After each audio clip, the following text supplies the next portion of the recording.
İsrail'e kim dur diyecek? Bugün İsrail'in hərbi və siyasi addımlarının qarşısını almaq beynəlxalq sistemin ən böyük dilemma və uğursuzluğudur.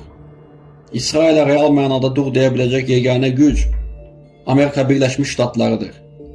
Çünki İsrail'in hərbi bütçəsinin əhəmiyyətli hissəsi qabaqcıl silah sistemləri və beynəlxalq arenadakı diplomatik toxunulmazlığı BMT Təhlükəsizlik Şurasındakı ABŞ vetoları birbaşa Vaşinqtondan gəlir.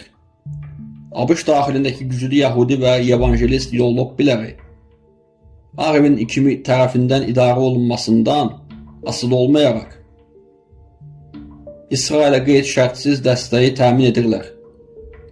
ABŞ real sanksiyalar tətbiq etməyincə və ya hərbi yardımı kəsməyincə İsrail hökumətlərinin beynəlxalq çağırışlara məhəl qoyması gözlənilmir.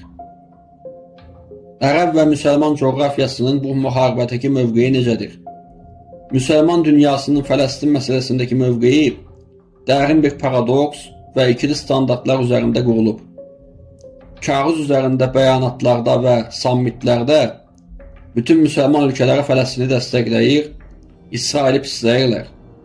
Lakin real siyasətdə vəziyyət tamamilə fərqlidir.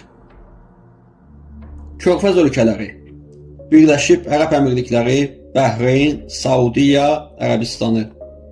Rəsmi mövqey, iki dövlətli həlli dəstəkləyirlər.